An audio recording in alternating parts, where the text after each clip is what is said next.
Dreamscape presents The Puppet's Payback and Other Chilling Tales by Mary Downing Hahn. Narrated by Nick Mondelli and Renee Dorian. The number 7 bus. One day last spring, I decided to skip school. It was a warm, sunny day, one of the first nice days of the year, and the air smelled like fresh-cut grass and lilacs. Much too great a day to spend at Hiram Adams Middle School, slaving away for a bunch of sadistic teachers who love to make kids feel stupid and worthless. Besides, I hadn't studied for my biology test or written my book report for language arts. It made sense to hang out at the lakefront, doing stunts on my skateboard instead of sitting in a classroom. Sometime in the afternoon, the weather changed, the way it often does in March.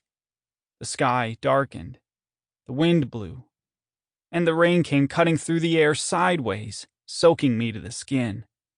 I grabbed my skateboard and headed for the mall. I'd dry out playing a few rounds of Storm Blaster at the arcade and then take the bus home. If I timed it right, I'd get there before Mom came back from work. She'd never guess I hadn't been in school. It would probably have worked if I hadn't lost track of time.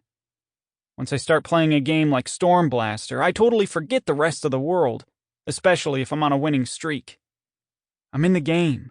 I'm part of it, breathing the same air as the hero, seeing what he sees, hearing what he hears, doing what he does.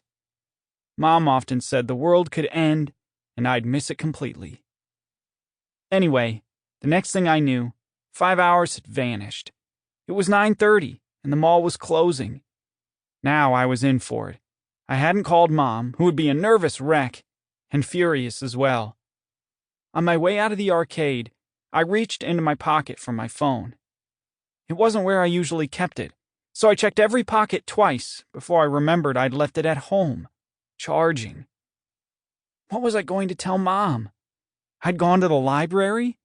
I'd stayed after school to watch a basketball game? I'd gone to Mike's house to play Storm Blaster on his Nintendo Switch? I was thinking so hard I bumped right into this guy who was also leaving the arcade. "Sorry," I said, taking a step to the side. "Be more careful next time," he said in a menacing voice. I opened my mouth to come back with a smart remark, but changed my mind when I realized who he was. I'd seen him in the arcade before, always alone, playing in a dead earnest way that made me seem like a goof-off.